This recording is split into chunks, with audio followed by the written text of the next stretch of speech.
para que estemos claritos. La otra semana, el parcial.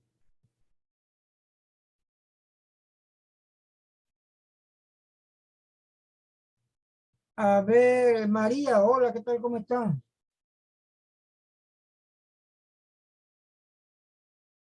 María, ¿me escucha? Buenas, sí, disculpen, buenas noches a todos, buenas noches, Muy profesor. buenas noches. A ver, María, rapidito, vamos con las noticias. Así, precisa, concreta, a ver, ¿qué noticia le llamó la atención del martes pasado a este martes? Bueno, me llamó la atención sobre la escogencia de la nueva directora y encargada del Ministerio de Economía de Economía y Finanzas, que es la primera mujer que representa a esta entidad desde su creación. Y ella ha abordado en su presentación de la toma de la Junta Directiva de puntos importantes relacionados casualmente con el blanqueo de capitales para salir de las listas negras, lo cual ella iba a hacer mucho énfasis para tener como objetivo salir de la lista grises. Pero ¿qué dirección está a cargo de ella? Es que no he visto esa noticia. Sí, Es alguna dependencia del de hecho ministerio? hoy estaba dando declaraciones en Canal 2 de otros puntos. Ajá. Pero sí me llamó la atención la semana pasada, es la primera mujer que representa a esta entidad, ¿Pero qué entidad? el Ministerio de Economía y Finanzas. Pero ya la ministra. No, no, no, no, no. Es la directora ahora. Sí, pero la No, directora. no tengo es el nombre, a tener que buscarla porque como tenía aquí era la presentación de la charla, no tengo la Debe noticia a ser mano. alguna dirección nueva que se ha creado en función o existía la dirección y la nombraron a ella. Entonces lo que entiendo de la noticia es que a usted le llama la atención porque durante la vida que tiene el MEF, primera vez que una mujer ocupa esa posición. Es correcto, la primera mujer desde la creación, desde el que se crea el ministerio. Ok.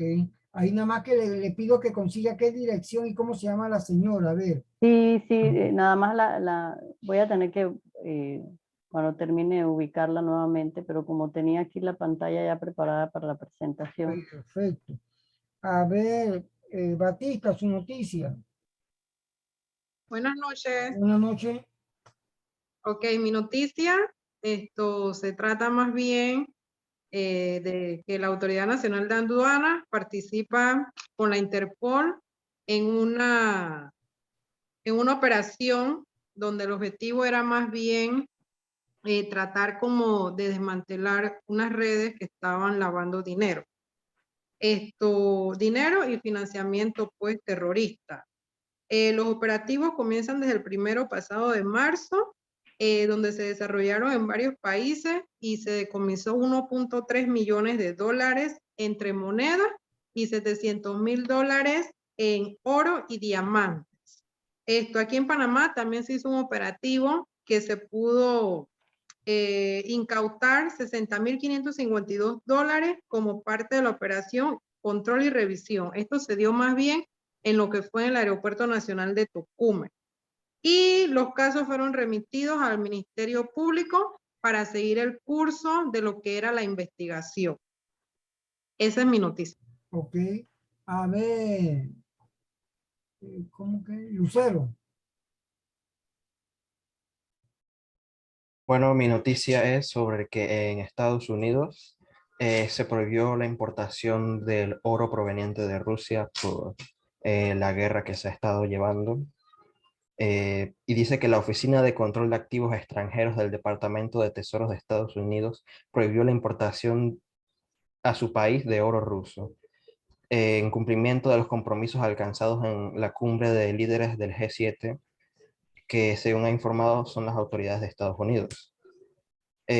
Para no dar mucha lectura sobre el tema, quiero dar mis conclusiones.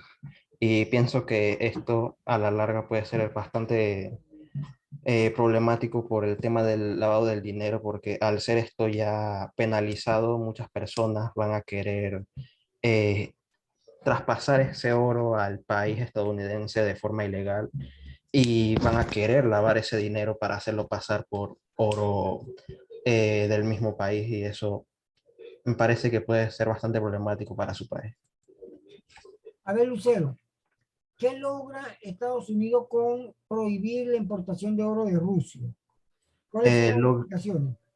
Logra limitar, primero que nada, el ingreso de más dinero al país ruso, ya que lo que buscan los rusos al vender esto es conseguir más oro y no quieren apoyar que ese dinero pueda terminar llegando a manos del ejército ruso y que termine financiando más cosas que vayan afectando a Ucrania.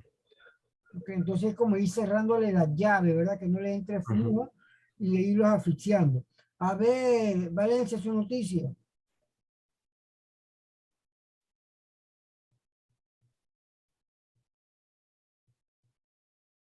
Ok. Mi noticia, bueno, digamos que es del plano internacional. ¿Me escuchan? Sí, Ok.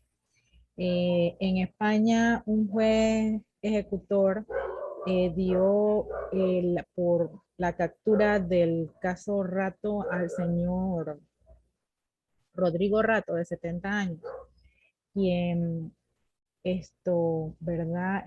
Tenía varias empresas, digamos, sociedades, entre ellas unas irlandesas que se llaman Red Rose Investment, habían algunas panameñas que se llaman Red Rose Financial y West Castle Corporation, y una británica que se llama Vivian Way Limited.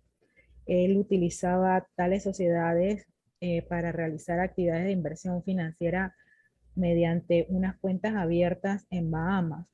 Aquí me llamó la atención mucho una figura de cuenta Omnibus que nunca la había escuchado, pues investigué y es una cuenta que se da, digamos que eh, cuando uno hace como digamos, un plazo fijo, que uno tiene que tener una cantidad, digamos, los $10,000. Él tomaba diferentes personas o sociedades, digamos en este caso, y creaba la cuenta Omnibus para poder generar, ¿verdad? Más intereses y a través de ella hacer el blanqueo de capitales. ok, fíjense que todas las noticias que ustedes han estado viendo, los felicito porque han estado relacionados con el tema de blanqueo de capitales. Siglo XXI, 28 de junio, y van a ver que la gente insiste, empresas, personas naturales, en buscar la forma de cómo blanquear dinero. O sea, esto es una lucha de nunca acabar, no se va a acabar, porque acción, una reacción. Y por más medidas que se pongan, por más regulaciones, por más bloques que se pongan, mientras yo soy de la creencia que mientras no haya una certeza de castigo, de que no se meta preso rotundamente, sin padrinazgo, esto no va a acabar. Esto va a seguir, va a seguir, va a seguir, va a seguir y vamos a estar creando instituciones, superintendencia y todas estas cosas y no vamos a poder contener este flagelo. Bien, entonces estamos claritos, nada más que aquí voy a pedirle que María ponga en el grupo, por favor, que tenemos que estar preparados para el otro martes, para el primer y único parcial. Así que tienen que estar como quien dice, como el soldado. Bien. Batista, usted me subió su trabajo, ¿verdad? Usted me lo subió a la plataforma. Porque Sí, yo lo tengo subí, que, yo se lo envié por mail interno y también se lo subí en la clase de la semana pasada. ok, entonces lo voy a convertir en PDF para montarlo para que ellos lo vean, porque si no, no lo pueden ver, para que lo tengan como parte del material. Igual que María, usted lo subió, yo no lo he visto. ¿Cuál? ¿El de la exposición hoy, profesor? Ajá, ya lo Ah, subió. no, pensé que tenía que exponer primero antes de enviarle. Ok, pero entonces ahora terminamos, me lo manda, Sí, diapositiva y el trabajo para subirlo. ok. Bien, nosotros llevamos, si le acabo de consultar a Lucero y esta es la semana 6. a pesar de ser la semana 7 secuencial en el plan, en el cronograma de clases de la universidad, ¿verdad? Si fuese una clase presencial, estamos hoy, semana 7, pero nosotros nos dimos clase el 14. Entonces, estamos en la semana 6. Estamos claritos, me faltan 2 clases para concluir. Entonces, necesitamos que la otra semana, porque me falta oír a Lucero, a Daris y a Del Espada. Entonces, la otra semana, a pesar de que tengamos parcial, ¿quién estaba en el cronograma del tercero? Y acuérdense que decía de que primera exposición, segunda exposición, que ahora María, ¿y quién habíamos puesto tercero, María? ¿Quién Yo, decía? profe. Lucero. Entonces usted también prepárese para otra semana. Bien. Entonces nada más me quedaría a Dari, que yo no sé si es la última o La cuarta. la cuarta. Ok, también ya para que esté preparada. La última entonces de la espada. Hasta aquí, a ver, Lucero, María, Dari y Batista. No hemos, porque eso lo voy a ver en la segunda parte, bueno, la otra semana que me faltan, que es las etapas o mecanismos de cómo tratan las personas naturales y las empresas de introducir el dinero al sistema, ¿verdad? A través del pitufeo, a través de lo que se llaman colocación, estratificación, por eso lo vamos a estar viendo la otra semana. Inclusive, en una de las noticias que dio Lucero, él mencionó ya las etapas. Si ustedes le pusieron atención, ya él debe estar bollando porque él ya mencionó esas etapas, pero las vamos a ampliar la otra semana. Pero lo que quería saber, si hasta aquí estamos claros, y ustedes me van escuchando y me dicen, todavía no tengo bien estos conceptos. Hasta ahorita nosotros hemos visto, y la intención de esta materia de blanqueo de capital es ver, entender, comprender y saber cuáles son los efectos que tiene el blanqueo de capitales en la economía o en la sociedad de un país. Entender qué es el blanqueo de capital y cuáles son los mecanismos a través de los cuales puede entrar ese dinero mal habido a la economía. Nosotros empezamos haciendo repaso de qué era un sistema, qué es un banco, cómo se forma el banco, cómo se fundea, cómo ese mecanismo de hacer ese trámite de captar los recursos y luego colocar. Pero si hoy tuviéramos en el examen y una de las preguntas fuese, a ver, Lucero, cuando hablamos de fondear, se nos hace mucho más fácil entender cómo una persona o cómo una empresa puede tratar de utilizar el banco para blanquear capitales, porque van a decir, bueno, ellos están apurados de hacer depósitos para que el banco los acepte y por ahí van lavando, ¿verdad? Porque van y llevan dinero. Pero le pregunto a Lucero, trate de darme un ejemplo. Imagínense que hoy el examen, la pregunta diga, ejemplifica a través de alguna vivencia, sea personal, de película, de periódico, de libro, revista, cómo usted considera que los blanqueadores de capitales a través del mecanismo de colocación pueden blanquear capitales.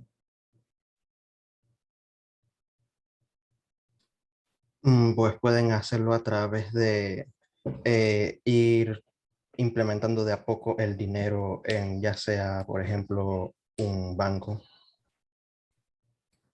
Oh, pero Lucero, acuérdense que cuando dice implementando, esa es captación, porque la gente lleva la plata al banco. Cuando hablamos la otra parte, que es colocación, ¿está claro en qué es eso? A ver, ayúdalo a Dari, ¿qué es colocar?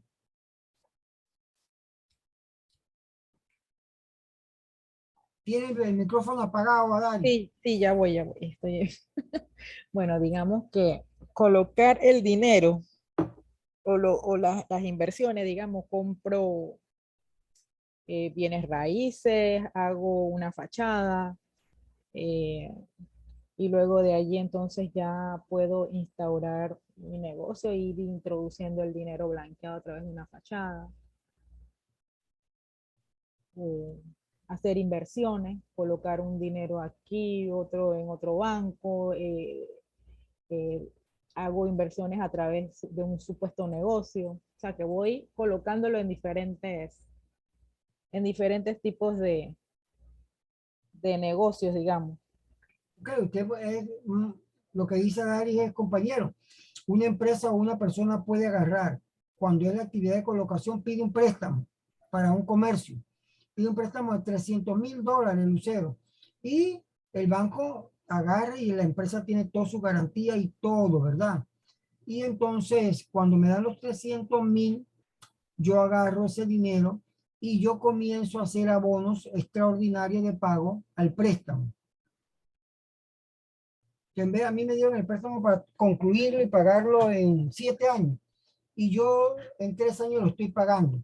Es un mecanismo que tengo de blanquear capitales, porque yo estoy pagando antes de tiempo. Quiere decir que alguien me está dando dinero. Entonces los bancos tienen que tener mucho cuidado con el plan de pago que le ponen a las empresas. Al menos que usted justifique, bueno, lo que pasa es que estoy haciendo un pago extraordinario porque me salió un comprador así de la nada de China y me vació todos los depósitos. Ahí se pudiera justificar. Pero por eso el banco es que pide revisión de inventario, hace visitas a las empresas, porque a través de la colocación usted puede comenzar y tratar de blanquear el dinero. Entonces, cuando comenzamos, y es la parte que nos va a explicar María, que comenzamos a entender por qué comenzaron a ponerse en cintura otras instituciones que también hacían ese proceso de intermediación, llámese la arrendadora, llámese la casa de empeño, llámese las aseguradoras, llámese la financiera, llámese la cooperativa, llámese arrendadoras, llámese, ¿qué más les dije? Las profesiones de abogados, las profesiones de contadores. Si yo le preguntara a Batista, ¿por qué piensa usted que estas organizaciones también se metieron dentro del suruco, la cajeta, donde se le tiene que ir dando seguimiento cortito a ellas y se crea una institución especial para que la supervise? ¿Por qué? Bueno, porque al inicio no había ninguna institución que las regulaba. Y entonces ellos, pues lo que era financieras, cooperativas, se puede decir que hacían como lo que querían, desde las tasas de intereses que la ponían elevada. Entonces me imagino que también allí se podía blanquear el dinero fácilmente a través de una persona anónima que pone a otra al frente, le da X capital para que invierta, o sea, como accionista, y entonces por allí se va. Ok, ¿qué piensa Lucero? Estoy completamente de acuerdo. Antes de que existieran todas las regulaciones, podían hacer lo que quisieran. Y era bastante más fácil para todas estas entidades blanquear el dinero anónimamente. Ok, entonces ya podemos entender que se meten, y no quisiera explicarle mucho porque quiero ir a María. El tema está en que se hace tan amplio el entorno de muchas empresas que están lidiando con dinero y facilita entonces que los blanqueadores puedan utilizar el sistema para blanquear activos, ¿verdad? Para blanquear capital. Lógico que estos cambios que se han venido dando a partir del año 2000 tienen que ver con la presión que organismos internacionales, a través de grupos poderosos como el grupo de G7, organismos como el Banco Mundial, Gafi, el BITA y D, han estado permanentemente presionando para que se implementen políticas normativas que traten de blindar, fortalecer que nuestro centro bancario no sucumba ante las actividades ilícitas. A ver, María, el centro bancario per se se comienza a solidificar a través o a partir de la emisión de la primera ley que tiene que ver con los bancos. ¿Cuál es esa ley, María? La ley 23 del 27 de No, abril. no. La de julio de 1970. La de julio de 1970. Es la primera ley que tiene que ver con el desarrollo per se. No es que no existieran los bancos, pero ya una ley especialmente diseñada para el entorno bancario empieza a partir de 1970. O sea, cuando contamos 70 al 22, 52 años más o menos tiene nuestro centro bancario estar ya desarrollado, ¿verdad? Ya es un centro robusto, gracias a Dios. Bien, pregunta de examen, Valencia. ¿Cuáles son los factores que usted considera han favorecido el desarrollo y fortaleza del centro bancario panameño? Dígame 5, rapidito. Ay, la implementación de los reguladores, la superintendencia de banco, las aseguradoras, reaseguradoras bueno, personas no financieras, esto, eh,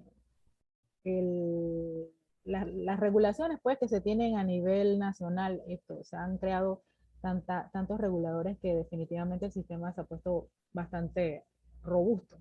Ya la gente piensa mucho más en hacer ciertas cosas que antes era más fácil.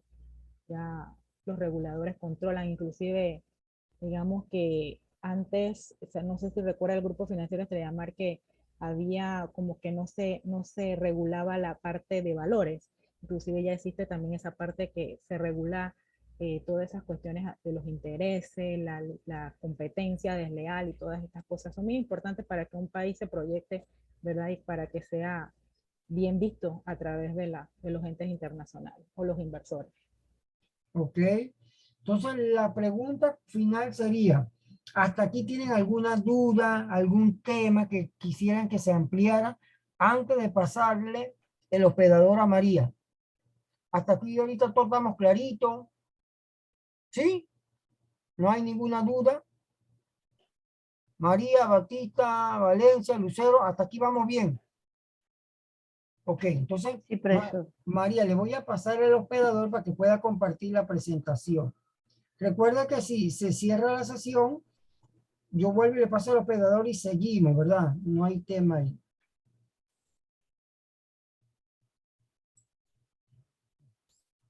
Ya tiene el anfitrión.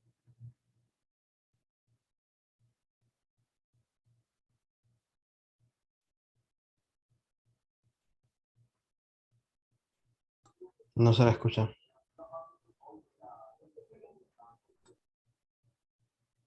No, voy.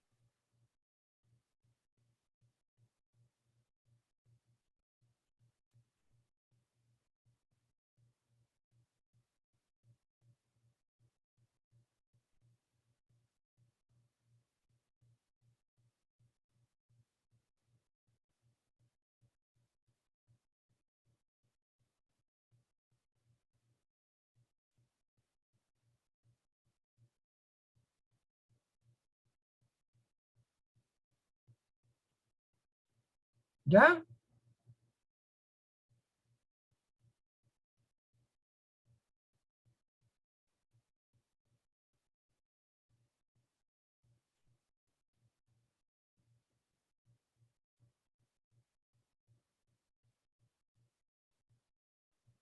¿Ahora sí me escuchan? Ahora sí. ¿Y aprecian la pantalla? Sí, se ve la presentación. Ah, ok. Buenas noches, profesor. Buenas noches, estimados compañeros. Tengo el agrado de exponerles mi charla sobre la Ley 23 del 27 de abril del 2015. En el índice expongo algunos de los puntos más importantes y relevantes de la presentación. Quise hacer uno de los puntos, aunque no, tal vez no tenía que ver con no era el principal de la presentación, pero quise exponer un poquitito lo que antecede a esta ley, que fueron los inicios y la evolución del sistema bancario de Panamá, ¿verdad? Razón por la cual, como expuso la compañera Batista y el compañero Lucero hace un momento, que son puntos de acuerdo a cómo estaba el sistema bancario, que no era regulado, todo el sistema y muchas partes, muchas situaciones se daban, que no había una regulación y por tanto, dado ese sistema en ese momento, entonces, muchos años después, entonces nació esta ley, ¿verdad? También uno de los puntos que voy a tratar de la ley es que ella tiene 12 títulos o 12 temas, también se le puede llamar, ¿verdad? y el análisis de algunos de los artículos, porque son muchos artículos que se derivan de esta ley. Voy a tratar nada más algunos cuantos, los que asumo yo son bastante relevantes e importantes. En los inicios y la evolución del sistema bancario panameño, el sistema bancario nuestro surge como resultado de una delicada y cuidadosa planeación iniciada por la Dirección General de Planificación y Política Económica. Entre los años 1840, antes de nuestra separación de España en 1821, posteriormente, desde 1840 hasta 1860, se da a conocer que las oficinas de correo que operaban en Panamá desempeñaban algunas actividades propias ya de banca, o sea, movimientos de cheques y demás, y por eso se implementó entonces una oficina de correo para movimientos de cheques, ya fuera nacional o internacional. En 1865 entonces se funda en Panamá el Banco de Planos, el cual se convierte después en el Banco Panamá. El Banco Panamá no era el Banco Nacional de Panamá todavía. El sistema bancario inicia con el reconocimiento del dólar estadounidense como moneda de curso legal en 1904. En esta fecha, 1904, se crea entonces el Banco Hipotecario Nacional, que posteriormente cambia entonces su nombre, ese sí, al Banco Nacional de Panamá, que hoy todavía funciona, ¿verdad? Fue nuestro primer banco gubernamental o entidad del gobierno, el primero en el país. En 1917 entonces inicia operaciones y en 1955 se convirtió el Chase Manhattan Bank N.A. En 1934 es creada la segunda entidad bancaria de carácter oficial gubernamental de nuestro país, a la que se le dio el nombre de Caja de Ahorro. La Caja de Ahorro originalmente en 1934 fue creada originalmente solamente para captar ahorros, apertura de cuentas de ahorros y demás, pero obviamente fue creciendo con otros productos. En 1941 se reglamenta la actividad bancaria y se faculta al Ministerio de Hacienda y Tesoro para el control del sistema bancario y la Contraloría General de la República la supervisión. En 1955 nace nuestro querido banco, el Banco Nacional, Banco General, perdón, el primer banco constituido con capital privado panameño. Los años 70 fue de gran importancia en el desarrollo de la actividad bancaria en nuestro país. Se origina la etapa de prosperidad y auge económico, lo que permitió poner en circulación el mayor caudal de recursos financieros, reflejando también muchas deficiencias, por lo cual, como comentó el profesor hace un momento, entonces tuvo tanto así que crear entonces la ley de julio, la primera ley bancaria de julio de 1970. Por tanto movimiento y auge bancario que estaba ondeando en nuestro país. Entonces también se presentaban las deficiencias de legislación bancaria vigente desde 1941, razón por la cual fue reformada cuando se creó entonces la Comisión Bancaria Nacional en 1973, posteriormente, 3 años después. Desde 1970 a 1980, Panamá era vista como un lugar muy atractivo, obviamente también por la moneda que nos acompañaba, la moneda, el dólar. Era muy atractiva para desarrollar actividades financieras y crediticias, logrando un gran número de bancos para diferentes partes del mundo, que se establecían filiales en Panamá. En 1983, el sistema bancario de Panamá estaba conformado ya por 115 bancos en nuestro país. Y en 1985 entonces se crea la Asociación Bancaria de Panamá.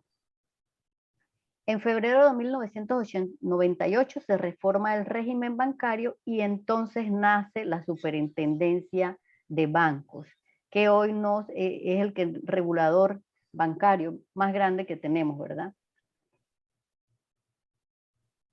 Ahora sí, hablándoles bien del extracto y el fuerte de la presentación, que es la ley 23 del 27 de abril. Esta ley Fue aprobada por la Asamblea Nacional mediante el proyecto de ley número 167. Contiene 12 títulos o 12 temas. Está conformada por 78 artículos en total, en 43 páginas.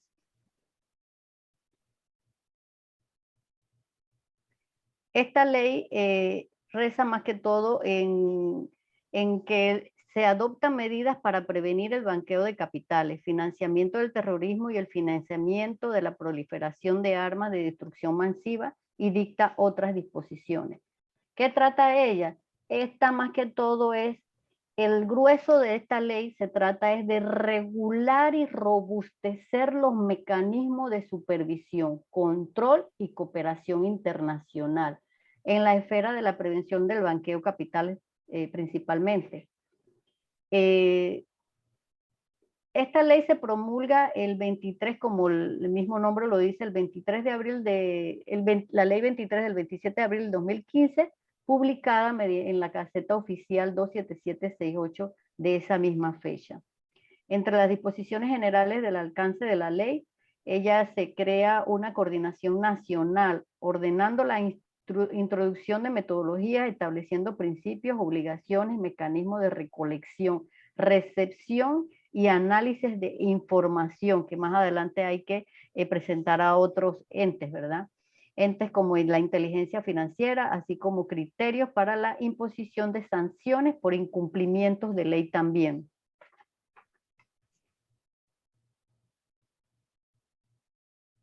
Los 12 temas que detalla en total la ley, tenemos las disposiciones generales, la coordinación nacional, organismos de supervisión, sujetos obligados y no obligados, como los hemos visto ya en clases anteriores, mecanismos de prevención y control de riesgo, congelamiento preventivo de fondos y bienes, reportes a la unidad de análisis financiero llamada también UAF, confidencialidad, sanciones, representación ante organismos internacionales, disposiciones adicionales y disposiciones finales. Son el total de 12 títulos o 12 temas que está conformada la ley. Haremos algunas reflexiones jurídicas en torno al delito de blanqueo de capitales, haciendo un extracto de la ley misma, ¿sí? Entre los puntos o temas que detalla la ley y que son los más relevantes, tenemos los organismos de supervisión, que la compañera Darias hace un momento mencionó, son los entes reguladores para que esta ley cumpla con su objetivo, ¿sí? Que son la Superintendencia de Bancos, Superintendencia de Seguros y Reaseguros, Superintendencia de Mercado de Valores, la supervisión y regulación de sujetos no financieros, Instituto Panameño Autónomo Cooperativo y cualquier otra institución que sea de ente gubernamental y que sea aprobada por el gobierno. Otro de los puntos bastante importantes que detalla la ley son los sujetos obligados, que también los hemos tocado. Estos son supervisados por la Superintendencia de Bancos de Panamá para la prevención del blanqueo de capitales. Entre estos se destacan los bancos, fiduciarias, financieras, casas de cambio, sociedades anónimas de ahorro para préstamos de vivienda. Entre los principales deberes y obligaciones de los sujetos obligados financieros se encuentran la debida diligencia, que no es más que tratar de verificar que las personas que investigamos para aplicar a un crédito, por ejemplo, puedan cumplir con algunos requisitos que nosotros como ente tenemos a bien que se cumplan. Tomar en cuenta los mecanismos óptimos de identificación del cliente y del beneficiario final. Por ejemplo, en las sociedades jurídicas que siempre presentan otro accionista, que es otra sociedad, pero no queremos presentar quién es la persona natural que presenta a esta sociedad, ¿verdad? La verificación de la información y documentación, variables que pueden aumentar o disminuir el riesgo, asegurarse de que la recopilación de datos, información y documentos se mantengan siempre actualizados. La ley desarrolla las medidas básicas de debida diligencia, tanto para persona natural como para personas jurídicas, como acabo de mencionarles. Entre ellas también destaca la actualización de registros y resguardos. Se deben mantener actualizados todos los registros de información y documentos de la debida diligencia, resguardar los registros de las operaciones realizadas por un periodo mínimo de 5 años contados a partir de la terminación de la relación comercial. Mantener documentación y registros en debida forma de todas las transacciones comerciales con el objeto de mantener los informes como pruebas pertinentes de estas operaciones por algún evento, requerimiento de parte de los órganos supervisores. Conocer la naturaleza del negocio del cliente, recabar de los clientes la información, comprobar las actividades declaradas por el cliente, ¿verdad? Porque, por ejemplo, a veces hay empresas que declaran que son empresas comerciales que se dedican a vender piña y resulta que los ingresos que reciben son cuando realizan las transferencias, vienen por operaciones, pero son de, por ejemplo, un alquiler o venta de un bien inmueble y demás, eso no tiene ninguna relación. Entonces ahí ya es un sujeto de investigación a razón de qué, porque no tiene relevancia una cosa con la otra. Recabar de clientes información, comprobar actividades declaradas e identificar el beneficiario final en su base de datos. El seguimiento continuo de la relación de negocios deberá tener carácter integral, incorporando todos los productos y servicios del cliente. Conocimiento de clientes considerados como PEPs. Los PEPs vienen siendo las personas públicamente expuestas, como diputados y demás, ¿no? Adoptar medidas de diligencia amplia y reforzada, sea un cliente o beneficiario final. La ley señala los aspectos que incluyen esta debida diligencia. En el caso de los sujetos obligados no financieros, que también los hemos comentado ya, estos son supervisados por la Superintendencia y Regulación de Sujetos No Financieros del Ministerio de Economía y Finanzas, o como ya lo hemos mencionado, SSNF, sus siglas. Entre estas entidades podemos ver, por ejemplo, la Zona Libre de Colón, zonas francas, casinos, juegos de azar y apuestas, promotoras, bienes raíces, construcción, transporte de valores, casas de empeños, metales preciosos, Lotería Nacional, venta de autos, correos, etcétera. Las medidas que deben adoptar los sujetos obligados no financieros destacan el congelamiento preventivo de fondos, bienes o activos inmediatamente recibido las listas que para tal fin emite el Consejo de Seguridad de las Naciones y que se encuentran identificadas en esta ley. Deberán notificar inmediatamente a la UAT que han efectuado un congelamiento de preventivo de fondos, bienes o activos. La UAP debe comunicar al ministerio, debe comunicar directamente al Ministerio Público para que se someta al congelamiento control de la autoridad judicial competente. Las sanciones que establece la ley por incumplimientos se pueden considerar de gravedad la falta, reincidencia y magnitud del daño, y los perjuicios causados a terceros serán de índole disciplinaria y financiera, impuestas de manera progresiva. Ejemplo, sanciones genéricas, multas, más adelante vamos a hablar de los detalles de cada una de estas sanciones, porque son varias. Sanciones genéricas, multas de 5.000 a 1.000.000. Sanciones específicas y multas progresivas serán establecidas mediante el reglamento.